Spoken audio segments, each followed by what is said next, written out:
Senhoras e senhores, esse é o primeiro vídeo que eu vou fazer sobre o fundamento da composição. Então, eu valorizo a composição apesar de que eu não desenho em cenas, em tipo cenas de filme com quadrados e tal, eu não desenho com isso. Mas eu valorizo a composição em geral. A maioria das coisas eu uso e a gente vai falar sobre isso. Então, o começo que eu peguei de um vídeo, eu esqueci o nome do canal, mas eu peguei esse conceito, ele chama Teoria de Gestalt, que é a teoria de como a gente percebe conjuntos de objetos, como a gente percebe formas. Deixa eu pegar uma caneta. Ok. Então, o primeiro conceito é o conceito de flow, que é tipo...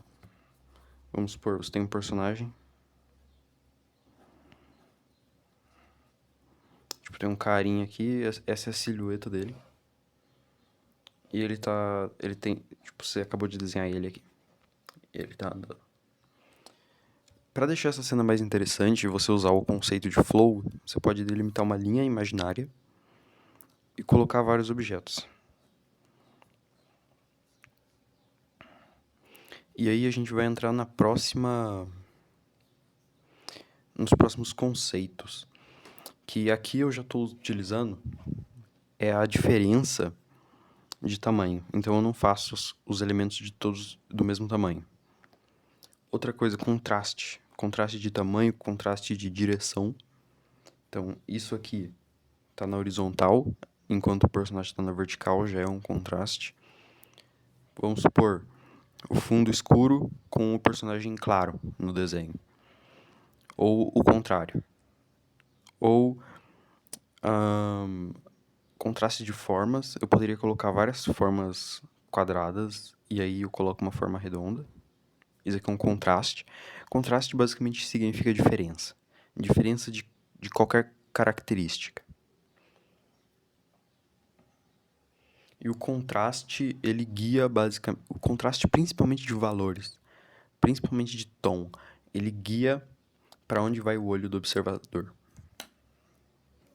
E aí a gente tem o conceito de formas... Enfim, eu fiz um desenhinho sobre flow, que é isso aqui.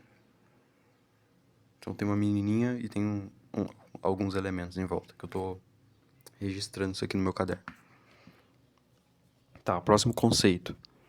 Conceito da hierarquia de formas.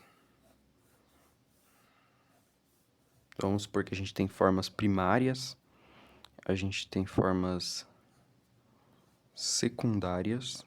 E olha que eu tô balanceando elas, eu não tô colocando elas de um lado só. Então vamos imaginar que tem uma balança aqui. Um balanço, tipo aqueles balanços de... Desculpa, a câmera tava desfocada, mas aqueles balanços de gangorra que tinha na escola. Então, você coloca... Os elementos, eles têm que ter o mesmo peso, a mesma área.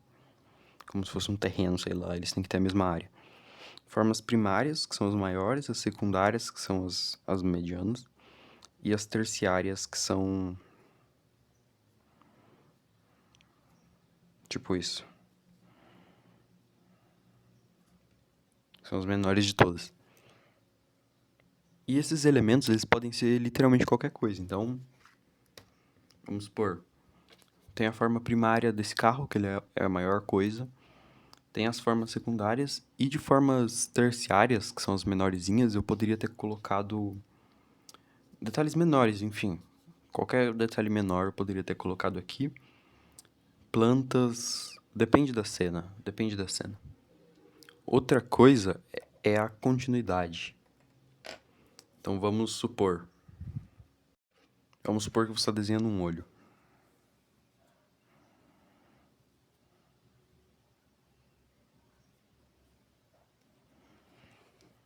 Um olho não, dois olhos. Você vai querer ligar eles na mesma linha imaginária. E as sobrancelhas também. Então isso aqui não é uma regra tão importante, mas ela é interessante para você manter uma harmonia. Essas linhas aqui são imaginárias. E aí você pode fazer um personagem mais interessante, que faz sentido. Você pode ver que eu uso bastante contraste nesse desenho, porque tudo é branco, mas a personagem dela tem bastante cores escuras. E aqui tem uma parte branca, que é o pescoço dela, e aqui tem uma parte escura, então esse contraste, ele chama a atenção do olho primeiro. Então eu acho que essa é a hierarquia dos valores. Também que o vestido dela tem uma forma muito simples, e aqui tem formas bem complexas. Então esse também é um contraste. Então isso aqui é uma página dupla do meu sketchbook que eu fiz de coisas militares. Mas vamos supor que eu quero complementar esse soldado aqui. Igual a gente fez no primeiro negócio. Posso colocar simplesmente tanques de guerra.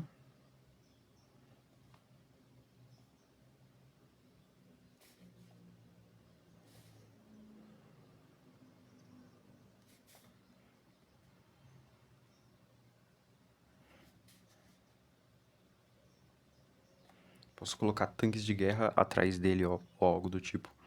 Uma coisa que eu acho interessante é manter quadrado a, a silhueta.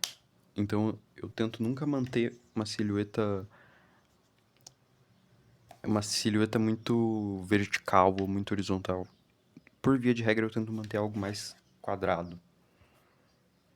Cara, é bem difícil falar de composição, porque a composição parece ser um conceito muito ocidental e muito de filme.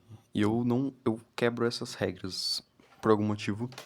Por exemplo, aqui tem um carro, aqui são tipo as rodas do carro, e aqui tem um templo japonês, uma casa japonesa.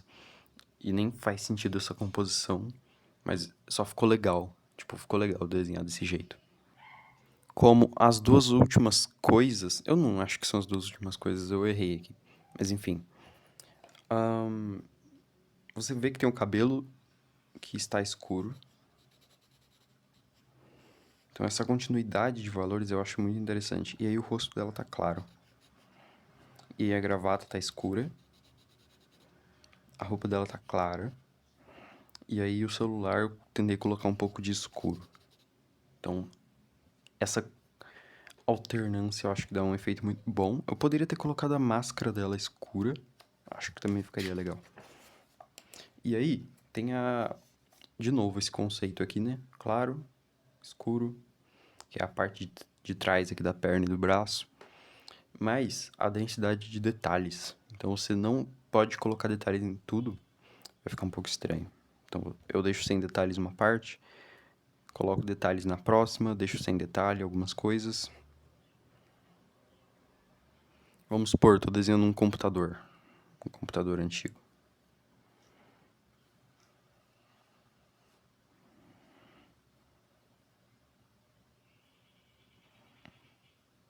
Posso deixar uma parte completamente sem detalhes, que é essa parte de cima, e eu posso colocar, sei lá, um montão de detalhes aqui embaixo.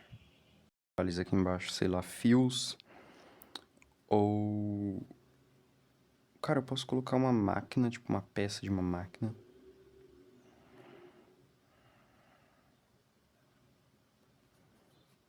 Fazer algo bem detalhado e complexo.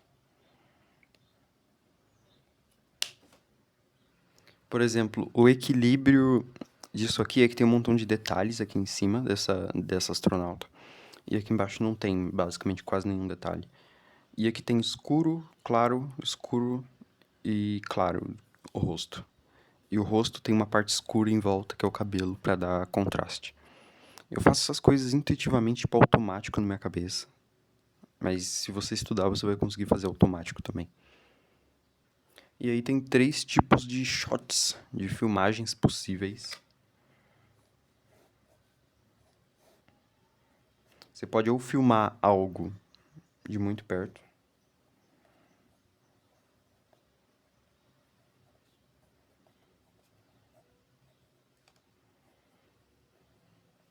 tipo esse rosto tá colado na câmera.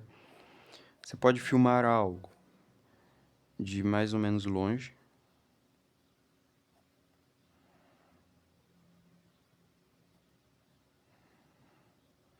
ou você pode filmar algo de muito longe. É bom pensar em câmeras.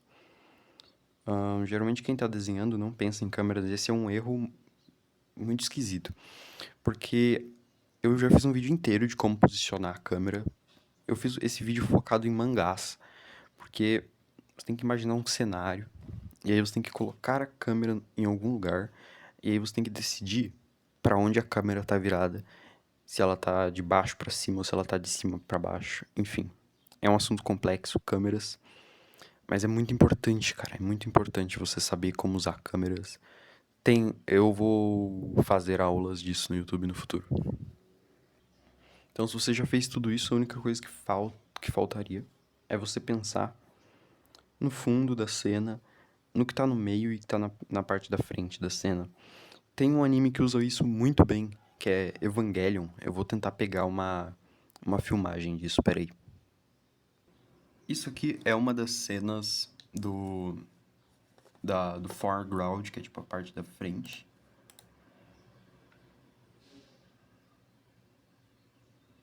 Isso aqui também, aquela flor que estava na frente. Aqui esses objetos que eles ficam na parte de baixo.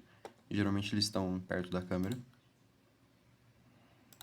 Aqui os dois personagens, eles estavam aqui na frente da câmera. Esse aqui dá uma composição muito boa, cara. Eu não desenho desse jeito. Tipo, eu não desenho em cenas, porque precisa ter um quadrado limitado. Mas isso aqui é muito, muito, muito interessante. Enfim. Só queria dizer que eu estou gravando aulas pro meu curso de desenho, tá na descrição. Tu pode comprar meu curso e aprender a desenhar em velocidade absolutamente imaculada. Enfim. Comenta peixe se você viu até o final. Vamos manter esse ritual.